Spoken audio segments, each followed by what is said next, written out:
America के राष्ट्रपति को ऐसा लग रहा है कि टैरिफ लगाने के अलावा कोई काम उनके पास है ही नहीं। पहले भारत पर 50% टैरिफ लगाया, फिर फिल्मों पर 100% टैरिफ लगाया, उसके बाद विदेशी दवाओं पर 100% टैरिफ का ऐलान किया। जब इतने से मन नहीं भरा तो अब हैवी ट्रक वाले सेक्टर पर 25% टैरिफ का बम फोड़ दिया।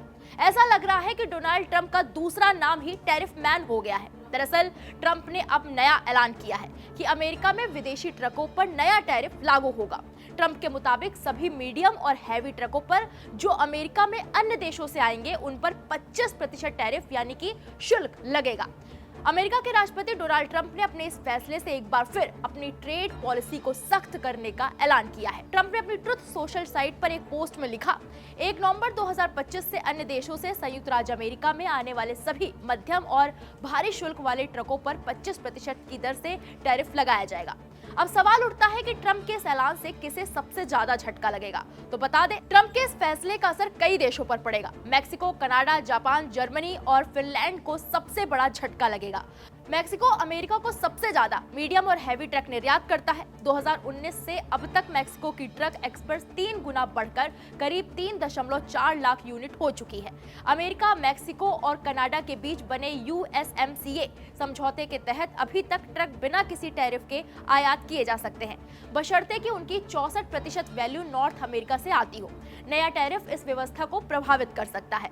अब बात करते हैं कि ट्रंप के इस फैसले का आखिर मकसद क्या है। तो जान लीजिए कि ट्रंप ने सितंबर के आखिरी में ट्रकों पर टैरिफ लगाने का ऐलान किया था, जो 1 अक्टूबर से लागू होना था, लेकिन इंडस्ट्री की ओर से नुकसान होने की दलील देने के बाद इसे 1 महीने के लिए टाल दिया गया था। वहीं ट्रकों पर टैरिफ लगाने का मकसद अमेरिकी कंपनियों को विदेशी कंपटीशन से बचाना और घरेलू उद्योगों को बढ़ावा देना है। अमेरिका के ट्रक निर्माताओं को फायदा पहुंचाने की कोशिश है।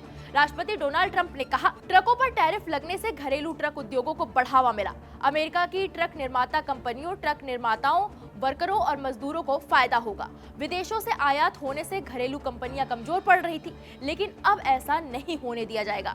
अब ट्रक देश में ही बनेंगे और अपने देशवासियों को ही बेचे जाएंगे। सरकार की पॉलिसी अमेरिका फर्स्ट है। अमेरिका के व्यापार घाटे को कम करना है। हालांकि कुछ अमेरिकी एक्सपर्ट्स का कहना है कि टैरिफ लगाने से अमेरिका में महंगाई बढ़ रही है और अर्थव्यवस्था पर बुरा असर पड़ रहा है, लेकिन ट्रंप इसे फायदेमंद बता रहे हैं। अब अगर ऐसा ही चलता रहा तो वो दिन दूर नहीं है जब ट्रंप विदेशियों के सांस लेने पर भी टैरिफ लगा देंगे।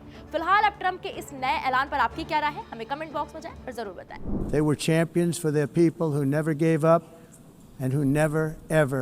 Citizens, let us protect their borders, ensure their safety, preserve their cultures, treasure and traditions. The challenge with trade is much the same with climate. The countries that followed the rules, all their factories have been plundered. It's really sad to watch. They've been broken.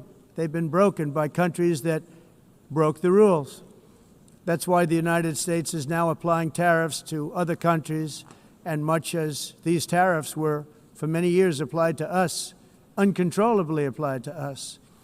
We've used tariffs as a defense mechanism under the Trump administration, including my first term, where hundreds of billions of dollars in tariffs were taken in. And by the way, we had the lowest inflation, and now we have very low inflation. The only thing different is that we have hundreds of billions of dollars flowing into our country. But this is how we will ensure that the system works for everyone and is sustainable into the future. We're also using tariffs to defend our sovereignty and security throughout the world, including against nations that have taken advantage of former U.S. administrations for decades, including the most corrupt, incompetent administration in history, the sleepy Joe Biden administration.